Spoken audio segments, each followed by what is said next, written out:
From a device we can't live without to no golf memorabilia allowed, these are accessories that are banned from the PGA Tour. There's over 11 billion mobile phones in the world, and many of us are glued to them day in and day out, with the average person spending over 3 hours on their device and checking it about 58 times a day. But did you know that golfers are prohibited from using them on the PGA Tour? That's right. During PGA tournaments, golfers are generally not allowed to use cell phones. The same goes for tablets and other communication devices. Why? Because the PGA Tour wants to prevent forms of cheating, such as receiving live updates of players' scores, weather updates, and other information that could be considered an unfair advantage. One golf club that strictly prohibits phone use for everyone is Augusta National, the home of the Masters, where fans, players, and even reporters are not allowed to use their devices. So, what happens if you're caught with a phone during the Masters? Well, you could be banned for life. Just ask longtime golf fan Scott Fate. Scott purchased tickets for himself and his father for a Masters practice round. However, when they arrived at the gate, security staff found a cell phone in his father's bag. Scott's father told security that he forgot that his device was stored there, and while the pair were allowed to attend the practice round that day, a few months later, Scott received a letter in the mail stating that his ticket-buying privileges had been revoked permanently. Later, Scott said, "I'm cursed for life." But it's not only fans who have been busted for cell phones. Tiger Woods was once caught with a cell phone in his hand at Augusta's 10th green in 2010. Fellow golf pro and friend of Tiger's, Mark O'Meara, said Woods was helping him by filming his putting stroke. And while Woods clearly violated Augusta's cell phone policy, a spokesman later said that exceptions to the policy could be made. Sounds like preferential treatment to me.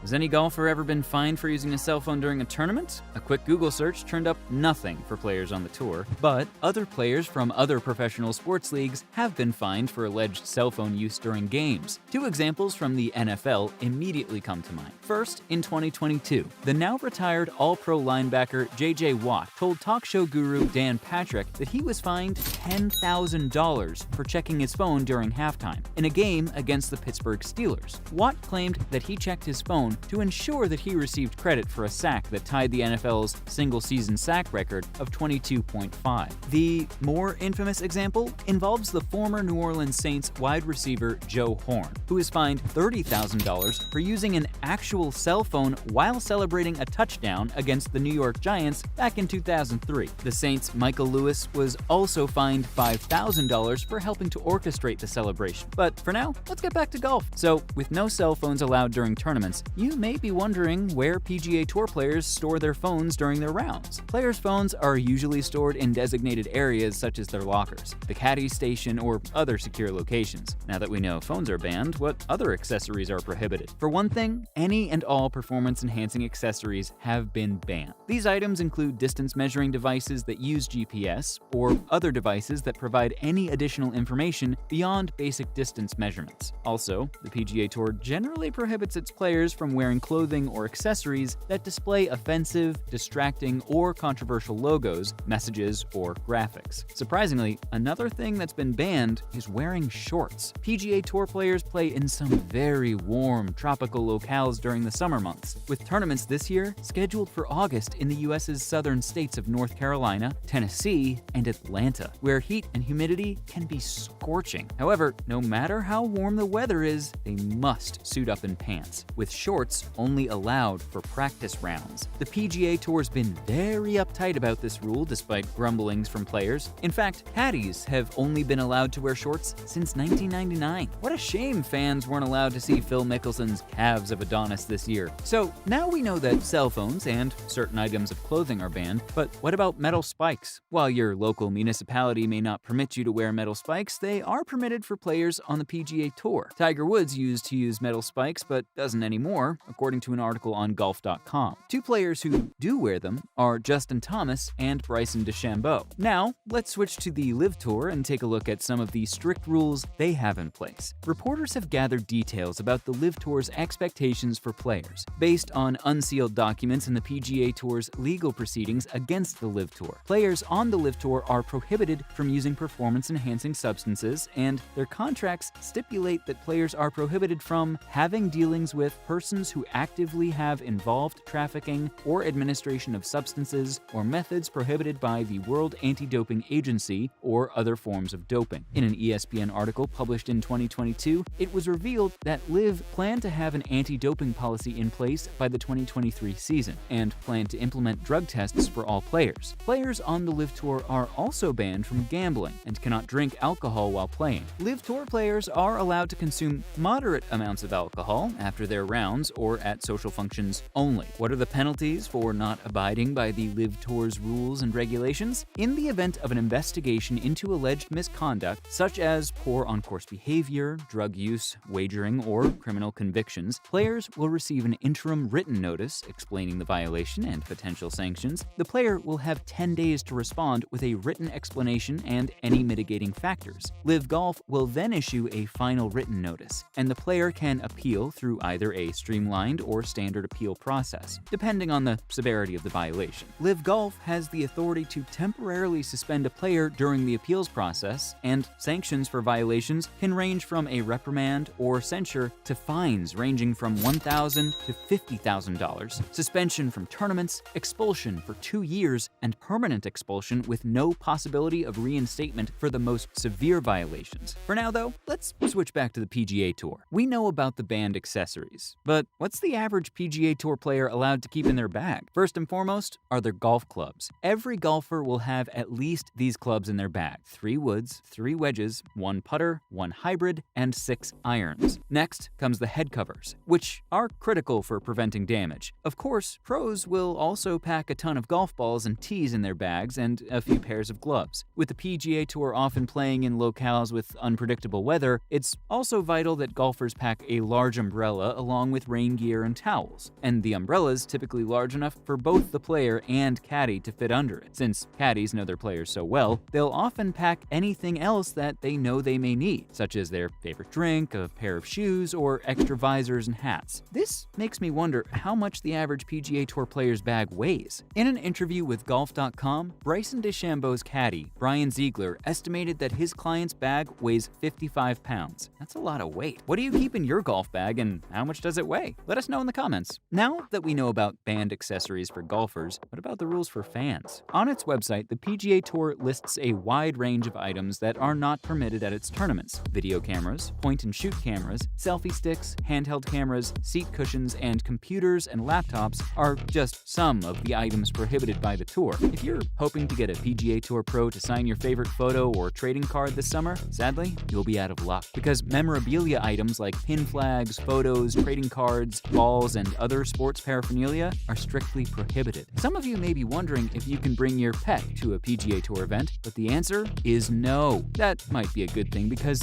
you wouldn't want it to run into a mean-looking alligator. What are some of the more unusual items that the PGA Tour permits at its events? You might be surprised to learn that the PGA Tour allows for segways, portable radios, and collapsible chairs to be brought in. So, there you have it, ladies and gentlemen. From no golf memorabilia allowed to a device we can't live without, those were accessories that are banned from the PGA Tour.